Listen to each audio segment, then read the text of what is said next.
नवीन घडामोडी पाहण्यासाठी आपल्या बारामती झटका या यूट्यूब चॅनलला सबस्क्राईब करा व बेल आयकॉन दाबा, म्हणजे ताज्या घडामोडी आपणापर्यंत पोहोचतील. माळशिरस तालुक्यातील मोरोची कराल वस्ती येथे दहिगाव येथील शिवप्रसाद उद्योग समूहाचे चेअरमन शरद बापू मोरे यांच्या माध्यमातून ध्यास प्रगतीचा मार्ग उन्नतीचा अंतर्गत जनहित जागर मेळावा या कार्यक्रमाचे आयोजन करण्यात आले होते. गेल्या 35 वर्षांच्या अथक परिश्रमाने आणि सुज्ञ, होतकरू आणि कष्टाळू शेतकरी व व्यापारी बांधवांच्या सहकार्याने शिवप्रसाद उद्योग समूह आज प्रगतीची उंची गाठत आहे. शिवप्रसाद उद्योग समूह आज विविध क्षेत्रांमध्ये काम करत आहे. यामध्ये दुग्ध व्यवसाय, पतसंस्था, पशुखाद्य, खाद्यतेल अशा विविध क्षेत्रांचा समावेश आहे.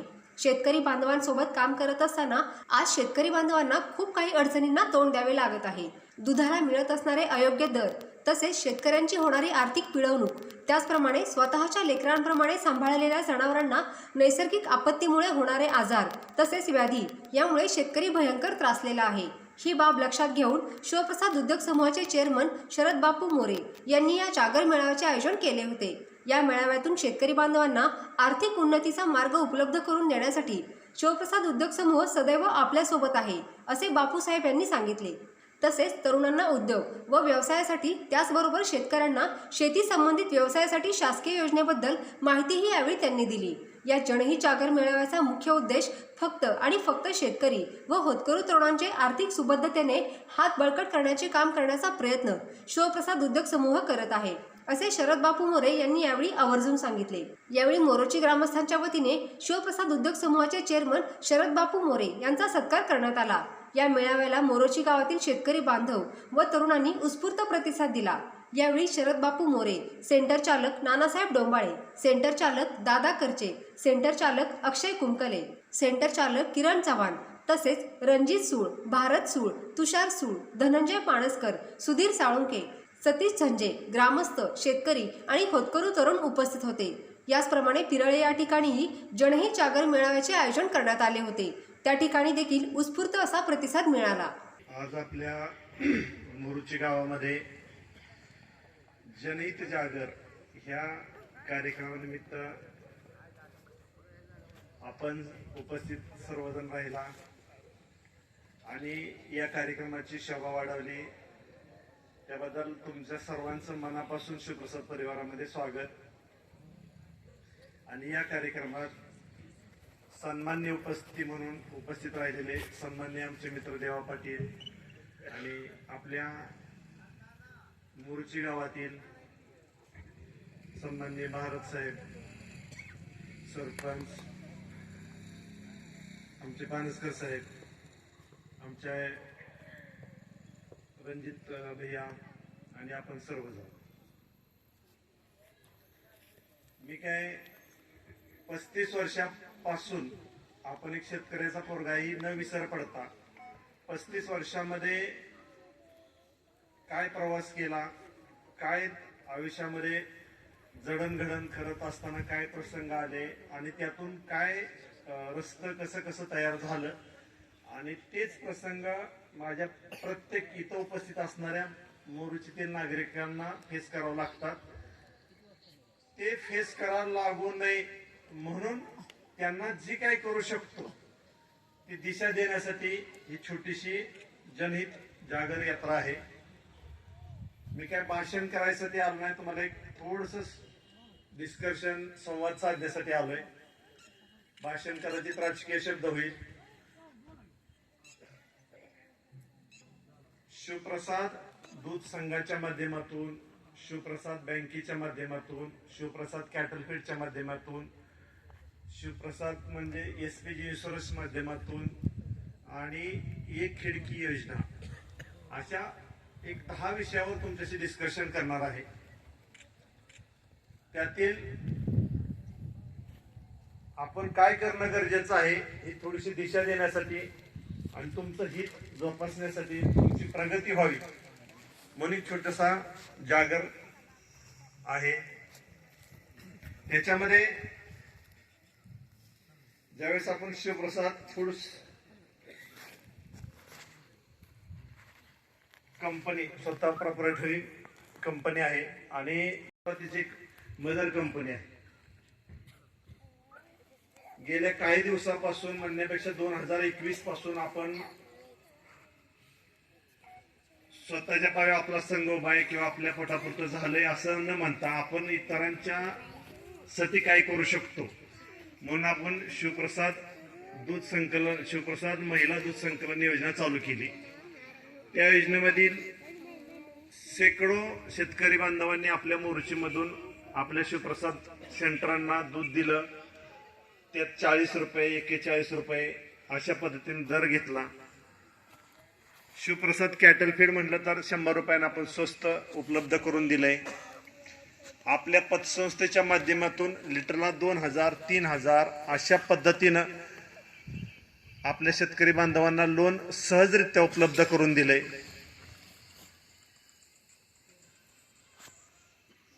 त्या लोनच्या माध्यमातून बरेचसा चर्चा केली जाते. बापू लोन देतात पण बँकेतनं देतात, ॲडव्हान्स देतात पण बँकेतनं देतात, मग दर एवढा 4-5 रुपये देऊन फायदा काय. परंतु तुम्ही बारकाईनं बघा, आपल्या शिवप्रसाद बँकेतून ज्यावेळेस लोन काढलं जातं ना, लिटरला 30 पैसे ते 50 पैसे ह्यापेक्षा जास्त इंटरेस्ट पडत नाही. 6 ते 8 महिन्यात आपण ते लोन कव्हर करतो. ते 3 पद्धतीनं, एक पगार शेतकरी बांधवांना स्वतः खर्चासाठी देतो, एकच पगार आपण शिवप्रसाद कॅटल फीड साठी घेतो आणि एक पगार शेतकऱ्यांना खर्चासाठी देतो. असे 3 पगार आपण 10 दिवसाप्रमाणे आपण करतो. तरी सुद्धा 6.5-7 महिन्यात त्या शेतकरी बांधवाचं घेतलेलं 2000-3000 रुपये कॅल्क्युलेशनचं ऍडव्हान्स स्वरूपी कर्ज ते फिटलं जातं आणि डायरेक्ट शेतकरी बांधवांना इतरांच्या तुलनेत 2 रुपये जास्त दिले जाते. 50 पैसे बोनस दिला जातो. फॅट क्लिअर दिली जाते, डिग्री क्लिअर दिली जाते, काटा क्लिअर दिला जातो. एक काट्याचं छोटस उदाहरण देतो. आपला शेतकरी बांधव फार विश्वासानं, फार सरळ मार्गी जगणारा आपला शेतकरी आहे आणि त्या शेतकऱ्यांना विश्वास लय ठेवायची सवय. माझी बी तीच परिस्थिती होती 35 वर्षापूर्वी. पण माझी फॅट कधी हिशोबात धरली जायच नाही, काटा कधी हिशोबात धरली जायच नाही, डिग्री कधी हिशोबात धरली जायच नाही. हे सगळं तुमच्या दारात आणून ठेवलंय. तुम्ही सॅम्पल चेक करता, तुम्हाला पटलं तर ते फॅट एसएनएफ क्लिअर लागली, व्यवस्थित वाटली तर तुम्ही दूध द्या. असा आमचा पहिला दिवसापासूनचा प्रयोग आहे. समोर 3-5-8-5 40 रुपये दर असतोय. क्लिअर कट फॅट डिग्री काटा बसला. एमएल पासून सुद्धा मग शेतकरी बांधवांना आपण पैसे देतो एमएल पासून. आज इतरांच्या तुलनेतला जर अभ्यास करायचा म्हटलं ते 2 लिटरचं मापाने कधी दूध घेतात, कधी तरकारीचं वजन करणारा काटा असतो त्याचा झुलत्या काट्यावर वजन केलं जातं. काहीच मोजमाप तुम्हाला कळत नाही. तरकारीच्या काट्यानं जर एमएलचं दूध गोळा करायचं म्हटलं तर ते योग्य आहे का सांगा बरं. त्या काट्यामध्ये 5% घट केली जाते. 20 लिटरची किटली म्हणून 21 लिटरची तुमच्याकडून वतून घेतली जाते. तेव्हा 20 लिटर दूध भरलं असं दाखवलं जातं.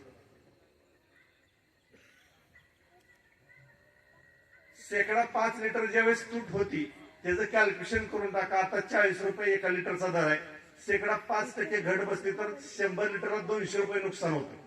मग 100 लिटरला 200 रुपये नुकसान म्हणजे जवळजवळ लिटरला 2 रुपये तुमचं तिथंच काढून घेतलं जातं. फॅट 50 पैशाची कमी केली, काटा 50 एसआरएफ 50 पैशाचा कमी केला तर डायरेक्ट 3 रुपये तुमच्याकडून काढून घेतलं जाते. आणि शिवाय शिवप्रसादचं 2 रुपये जास्त आहेत आणि शिवाय 50 पैसे आहेत. म्हणजे 5.5 रुपये तुम्हाला डायरेक्ट इनडायरेक्ट मध्ये तुम्हाला जास्त दिलं जाते. ज्या शेतकरी बांधवाचं 50 लिटर दूध अवरेज धरलं तरी 50 गुणिले 5 5 रुपये धरा तरी 250 रुपये त्या शेतकरी बांधवाचं. त्यांनी फक्त शिवप्रसाद दूध संघाला दूध दिलं म्हणून 250 रुपये त्या बांधवाचं वाचतात.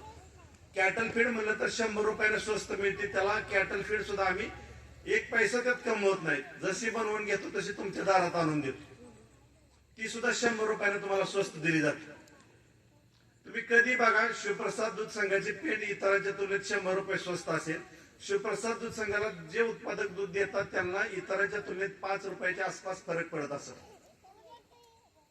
ही कशामुळे शक्य झालंय तर शिवप्रसाद दूध संघ फक्त शेतकऱ्याकडून दूध नाही घेत, वनमॅनकडून नाही घेत, टँकरवाल्याकडून नाही घेत, तालुक्यात जिल्ह्यात तीन जिल्ह्यातून दूध शिवप्रसाद दूध संघाला येतं. 20-20 हजार लिटरच्या टँकरनं येतं. एक टँकरनं सप्लाय करणाऱ्या कंपनी 20-20 हजार, 30-30 हजार, 50-50 हजार लिटर दूध शिवप्रसाद दूध संकलन पोच करणारे लोक आहेत. समजा सोलापूरवरून टँकर शिवप्रसादला दहेगाव मध्ये येतोय, त्यांची वाहतूक नुसती 1 रुपया जाते आणि तिथं त्या टँकर दूध घेतो त्या शेतकऱ्यांना तिथं 2 रुपये जास्त त्या वनमॅनला द्यावा लागते. तिथला खर्च 1 रुपया असतो. असा 3-3.5 रुपये खर्च देऊन तो टँकर मला घ्यावा लागतो आपल्या डेअरीमध्ये. तो मधला गॅप काढून माझ्या शेतकऱ्यांना ती 3-3.5 रुपये वाढवून दिले. मी काही जादूची कांडी केली नाही, पण 1 लिटर दूध माझ्या शेतकऱ्यांचं त्याला 40 रुपये दर, 1 लिटर दूध त्या 20,000 लिटर टँकरचा जर देत असेल त्याला सुद्धा तोच रेट आहे. म्हणजे 20,000 लिटर दूध देणाऱ्याला तोच रेट, 1 लिटर दूध देणाऱ्याला तोच रेट. एवढा मधला प्रवास कट कोणासाठी केला तर ते तुमच्यासाठी केला. ज्या 35 वर्षात मी तुमच्यासारखाच उत्पादक होतो, कुठं कुठं कसं कसं पैसे वाचवायचं ह्या पद्धतीने विचार करून तुमचं ते पैसे वाचवल्यात. मी असं काही ज्या गाईकडे केलं नाही की तुम्ही हाय समोर म्हणून तुम्हाला 3 रुपये जास्त देतोय. फक्त मधला वनमॅन काढून टाकला, टँकर सप्लाय काढून टाकली, मधली चेन कट केली. शिवप्रसाद संघ टू शेतकरी ही योजना राबवली. आज 6 तालुक्यामध्ये ही योजना सक्सेस चालू आहे. हजारो शेतकऱ्यांना त्याचा लाभ भेटलाय. आणि अशाच शेतकरी बांधवाच्या छोट्या छोट्या व्यथा ज्यावेळेस मला बोनस वाटपाच्या टप्प्यात 6 तालुक्यात बोनस वाटप असताना सांगोल्यामध्ये गेल्यानंतर एक अशी घटना आली की बापू दुधाला दर चांगला बसतोय, परंतु आमच्या शेतकऱ्यांसाठी आणखी काय करता येईल का. म्हणलं काय करायचं नक्की. तर मग तिथून अशी छोटीशी रिक्वेस्ट आली की बाप्पा आपण जर आमच्या गाई 10% मर आहे, म्हणजे 10 गाय मग 1 गाय 1 वर्षात मर होते आणि त्याचं शेतकऱ्याला नुकसान परवडत नाही. आपण एसपीजी इन्शुरन्स कंपनी स्थापन केली. आतापर्यंत ह्या 2 महिन्यामध्ये हजारो शेतकऱ्यांच्या गायींचे इन्शुरन्स काढले गेले. 3,500 रुपये फक्त आपण घेतो, परंतु 3,500च्या बदल्यात 70,000ची गाय त्याला 15 दिवसाच्या आत द्यायची व्यवस्था ठेवली. 3,500 रुपये म्हणजे अवरेज 10 रुपये रोज जाते. नुसता 50 पैशाचा बोनस जरी म्हटलं ना तर ज्या शेतकरी बांधवाचं मला 40 लिटर दूध आहे, म्हणजे ते 2 गायचं समजा 20 लिटर गाय, एक अवरेजली 20 लिटर गाय दूध देत असेल तर 20 लिटरचा बोनस 10 रुपये होतोय. तेवढा बोनस एवढं जरी त्या शेतकऱ्यांनी फक्त ती गाय वाचायसाठी 1 गायचा इन्शुरन्स काढला, 10% नुकसान वाचलं तर ते शेतकरी बांधवाचं 60,000 ते 70,000 रुपये मर होणार पर्सेंटेज वाचलं. त्यानंतर पुढचा प्रश्न आला की इन्सिमिशन महाग बसतंय, इंजेक्शन महाग बसतात, गोळ्या औषध महाग बसतात. थोड्या दिवसामध्ये आपल्या नात्यापती दहेगाव रोडच्या दरम्यान कुठंतरी एखादं शॉप आपण पाहतोय. अगदी जनावरांचीच नाही पण माणसाची सुद्धा सर्व औषधं तुम्ही आश्चर्य कराल. डायरेक्ट कंपनी खरेदी करणार आणि डायरेक्ट मेडिकल मधून तुम्हाला दिली जाणार. तुमचं मिनिमम 20 ते 30